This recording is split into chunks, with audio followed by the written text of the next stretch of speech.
Hai Sobat Lakpesdam dimanapun berada, jumpa lagi dengan saya di sini. Gimana nih Sobat Lakpesdam, puasanya yang di tengah-tengah bulan Ramadan masih utuh, masih full, atau sudah ada yang bolong-bolong, atau sengaja nggak puasa? Astagfirullahaladzim, jangan dicontoh ya. Semoga Sobat Lakpesdam dimanapun berada tetap sehat, tetap semangat di dalam puasanya. Oke, di sini kesempatan edisi kali ini tamu kita sangat spesial sekali. Beliau adalah Ketua Muslimat PCNU Kabupaten Karanganyar yang terhormat Bunda Sulis. Assalamualaikum Bunda. Waalaikumsalam warahmatullahi wabarakatuh. Bagaimana nih Bunda puasanya? Alhamdulillah puasanya tetap lancar, sukses. Iya, alhamdulillah. Iya.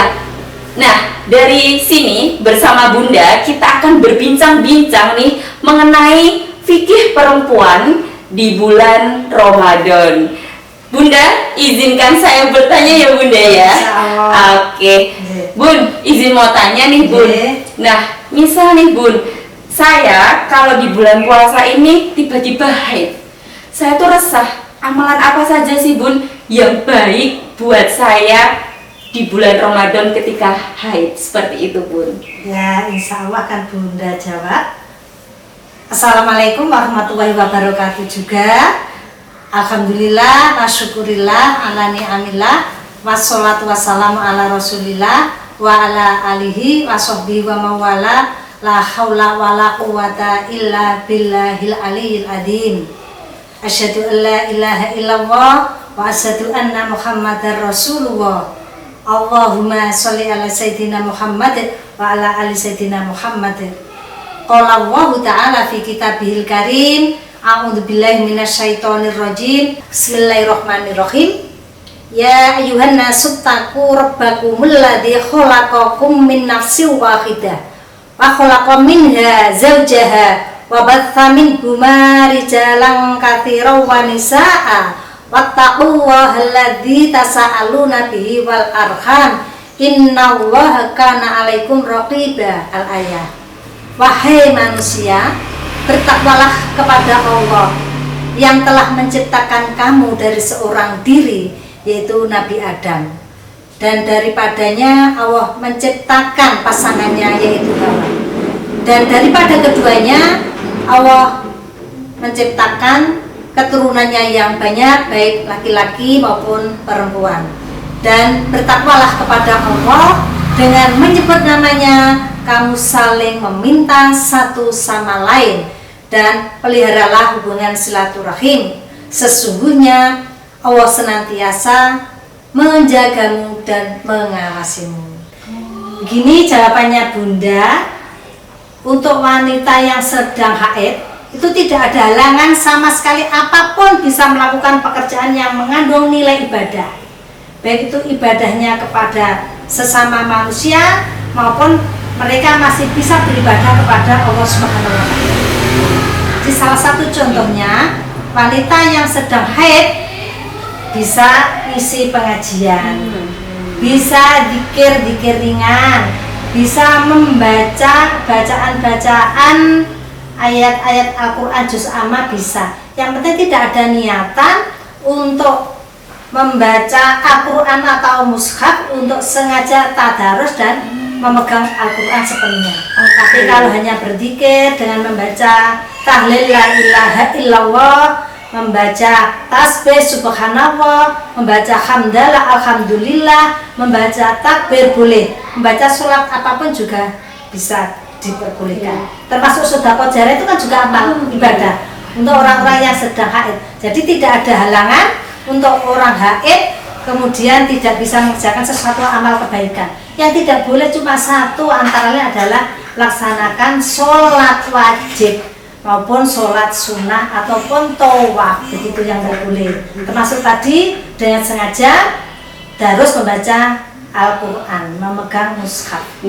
Berarti masih banyak yang bisa dilakukan ya Bunda? Ya, masih banyak. Wanita itu punya banyak keistimewaan, jadi tidak ada halangan untuk tidak berhenti, tidak beribadah. Begitu. Nggih. Jadi masih Mas tetap Alis. bisa semangat Bisa ibadah. semangat. Iya, sampai biar enggak kapan. biar tetap berlomba-lomba dalam kebaikan dan Betul. mendapatkan pahala gitu Iya, ya Bun ya. iya, betul. Oke. Berikutnya nih Bun, ada Iya. titipan pertanyaan nih dari teman saya. Iya. Posisi saat ini sedang hamil. Iya. Nah, sebaiknya ikut tetap puasa apa boten nggih seperti itu. Sayangnya terus Bun, baiknya bagaimana? Gitu, nggih. Gini, Mbak Salis ya. Orang kondisi hamil itu kan tidak sama antara satu ibu dengan ibu yang lain. Lihat situasi dan kondisi. Kalau memang kehamilannya mereka melakukan ibadah puasa Ramadan itu tidak mengganggu janinnya dan mereka itu kuat melakukan, ya dilakukan saja. Tetapi karena sekiranya tidak mampu, lemah, ya tidak apa-apa. Tapi nanti setelah kuat, ya setelah kandungannya kuat atau nanti setelah melahirkan, kesempatannya untuk melaksanakan qadha, ya laksanakan qadha. Dan lebih baik juga ada qadhanya, juga ada bayar fidyahnya biar lebih mantap, lebih sempurna ibadahnya seperti itu. Oke, Iya. itu tadi ketika posisi saat hamil. Iya. Kalau nih Bun, ketika posisi kalau udah didiknya itu udah kecil, Iya. posisi saat sholat Idul Fitri, Iya. alangkah baiknya nungguin jagain dedek ikut datang di Iya. tempat sholat Idul Fitri atau ikut sholat. Lebih baik yang mana itu nanti? Gini, sholat Idul Fitri itu kan setahun sekali saja. Lah, memang dianjurkan wanita-wanita, entah mereka itu haid, mereka itu mempunyai anak kecil atau mereka sedang hamil, itu memang disunahkan untuk berbondong-bondong mendatangi masjid atau lapangan tempat didirikan sholat Idul Fitri maupun Idul Adha. Ya. Nah, tergantung. Kalau sekiranya ibu itu melaksanakan sholat, anaknya bisa tenang, ya lakukan saja. Tetapi sekiranya anaknya kok rewel, nangis, malah mengganggu jamaah yang lain, malah semakin malah tidak menjadi khusyuk, ya lebih baik ibu tetap di situ dengan memegang anaknya supaya diam. Kalau terpaksa nih mau korakan yang lain, istilahnya jerit-jerit, bengok-bengok, anaknya dibawa untuk tempat ke yang lain, untuk minggir istilahnya bahasa Jawa seperti itu, jauh dari jamaah. Oke. Berarti fleksibel, yang penting Iya. tetap tidak mengganggu fokus dan khusyuknya jamaah lain gitu nggih Bun nggih? Betul, Oke. betul. Ya, nih Bun, saya tuh terkadang tuh masih bimbang dalam artian sebaiknya kalau salat tarawih itu tetap di masjid atau sendiri di rumah. Alangkah baiknya seperti apa Bunda? Begini, ini juga kembali lagi kepada tadi masalah sholat Idul Fitri dan Idul Adha. Karena sholat tarawih itu kan kesempatan 1 tahun sekali, gitu. Nggih. Itu memang sholat sunnah itu ya memang sebaiknya itu ya di rumah. Tetapi karena kesempatannya 1 tahun sekali, kalau bisa ya usahakan untuk bisa berbondong-bondong ke masjid seperti itu. Tapi kalau memang repot di masjid ya tidak apa-apa, di rumah tetap sholat. Artinya apa? Tidak ketinggalan sholat tarawih meskipun tidak bisa pergi ke masjid. Karena dengan berjalannya tidak ke masjid, kita bisa mendengarkan itu hasanah dari para alim ulama. Kemudian di situ ketemu teman-temannya, saudaranya yang lama sekali mungkin tidak ketemu. Karena yang dari luar kota bisa hadir sholat bareng-bareng, disitulah adanya dengan silaturahim. Lebih semarak, lebih menyenangkan. Nggih. Kalau bunda ya Memanfaatkan momen yang ada nggih. Iya. Nah, daripada ning omah rungaran khusyuk begitu, rungaran sakne sholat itu istilahnya nek dhewean dengan orang banyak kan tetap rasanya beda. Berbeda, nggih. Nah, semangatnya Iya. yang kita ambil. Iya, benar Bunda. Nggih. Nah, terus nih Bun, Ya. kalau gimana pendapat Bunda mengenai iktikaf seorang perempuan? Saya ini dos pundi. Baik, alangkah baiknya seperti apa nih Bun? Apa tetap ikut atau berdiam diri di rumah saja? Baiknya gimana, monggo Bunda? Iktikaf itu kan berdiam diri di masjid. Dan itu banyak pendapat menyampaikan yang namanya iktikaf itu tempatnya digunakan untuk sholat 5 waktu rutin, ada imamnya, ada muadzinnya begitu. Dan ini juga pernah diceritakan oleh Rasulullah di dalam Sahih Bukhari. Di sana disampaikan ketika Rasulullah 10 hari terakhir di dalam bulan suci Ramadan Rasulullah itu kan mau iktikaf. Ya, namanya Rasulullah, meskipun itu ibadah, Rasulullah tetap minta izin kepada istrinya itu Ibunda Siti Aisyah. Nah, ketika Aisyah ditanya, "Wahai istriku Aisyah yang cantik," seperti Mbak Salis, Masya Allah. Kami atau saya mau itikaf ke masjid. Rasulullah minta izin kepada istrinya yang tersayang. Apa jawaban Siti Aisyah? "Wahai baginda Rasulullah, aku ingin ikut, aku ingin derek." Apa jawaban Rasulullah? Di luar juga, silahkan. Artinya apa? Artinya Siti Aisyah diberikan kesempatan juga untuk bisa melaksanakan iktikaf di masjid. Meskipun iktikaf itu adalah sunnah. Seperti itu.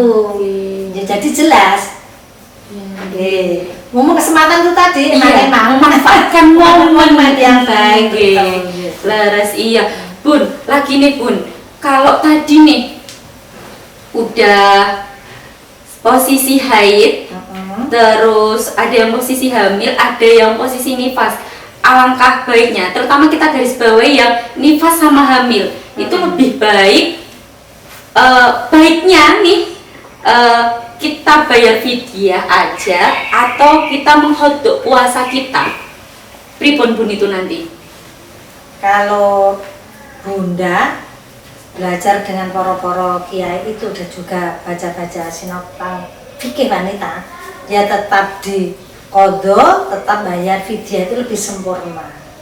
Karena sampai bayar fidyah itu juga kan ada niatan sedekah jariah juga baik itu, tidak ada yang mubadir semuanya baik. Berarti tetap biar mantep, Ya, biar ya lebih sempurnanya. Oke, Ya, gitu. orang semelang atau was-was atau Ya. mamang kalau orang Jawa menyatakan. Iya. Ya. Terus nih Bun, ada ini tadi kan tentang perempuan yang masih dalam artian masih muda, masih anak-anak yang kecil. Nah, khususnya nih kalau buat perempuan yang sudah tua atau sudah sepuh, itu sebaiknya ikut puasa nopo mboten Bun? Tapi dalam tanda kutip sampun lansia. Oh gitu. Nggih, iya. Nah, itu juga tergantung orang sepuhnya tadi. Kan juga banyak orang sepuh yang juga bisa melaksanakan ibadah puasa. Iya. Kalau memang kuat ya kediamannya ya enggak apa-apa silahkan. Tapi kalau memang terpaksa sepuh kemudian yang sewu kondisi tidak sehat sakit, mungkin aneh poso tahun berikutnya juga orang mungkin karena Iya. kondisinya semakin sudah tua ya bayar fidyah. Iya. Atau mungkin kalau ada anaknya yang saking sayangnya kekhawatirannya dengan orang tuanya, bahkan ada yang dibagi dulu orang tua saya tidak puasa berapa hari itu dibagi ke anaknya 3, ibunya tidak puasa selama 12 hari, ya rolas dibagi 3 anaknya sampai ada seperti itu di desa. Oh, bisa juga nih Bun? Ya bisa. Oke, nggih.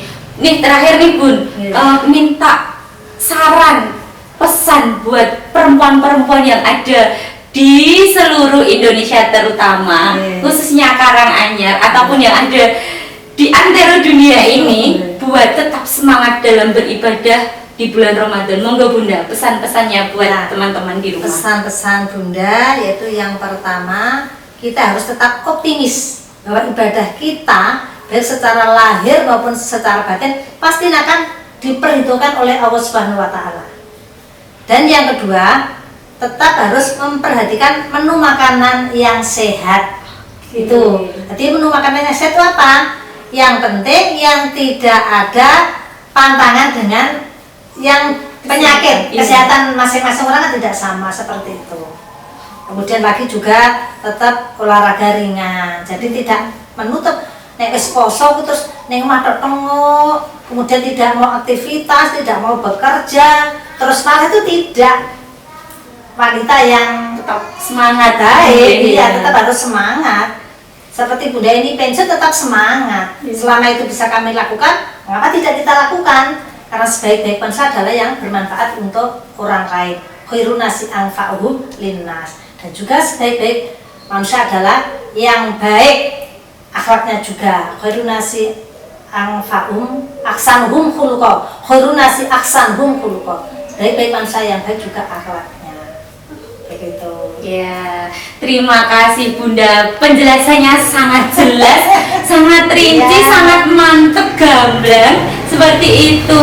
Nah, pesan nih buat sobat-sobat lapas dimanapun berada, terutama yang perempuan. Nah, walaupun di bulan puasa, jangan pantang menyerah untuk beribadah. Walaupun dalam keadaan apapun, sakit, haid, nifas, hamil, tetap banyak amalan yang Ya. harus kita lakukan dan kita harus memanfaatkan momen yang ada. 1 tahun sekali dan belum tentu tahun berikutnya kita masih itu bisa berjumpa berjumpa dengan lagi. bulan Ramadan. Gitu ya Bunda Ya. nggih. Dan juga demikian ini juga Mbak Salis, yang namanya wanita itu memang harus tegar, harus kuat. Karena apa? Wanita tumpuannya di keluarga. Oke. Masak, mulai Nggih. bangun pagi sampai Iya. malam itu semua yang mengerjakan kan wanita. Jadi tidak lupa juga untuk tadarus Al-Qur'annya. Iya sih. Di sela-sela itu tidak ada aktivitas rumah tangga, usahakan orang ketan berapa rukuk pun usahakan untuk senantiasa tadarus membaca Al-Qur'an. Oke, siap. Oke. Terima kasih sekali Bunda. Oke. Sampai jumpa lain Ya, waktu. oke. Nggih. Oke, sekian Sobat Lapasdam, sangat jelas sekali ya. Oke. Nah, ubur-ubur ikan lele masih banyak kesempatan yang akan datang Le. Oke. Sekian, terima kasih. Sampai jumpa lain waktu. Wassalamualaikum warahmatullahi wabarakatuh. Waalaikumsalam warahmatullahi wabarakatuh. Tetap sehat dan semangat. Oke.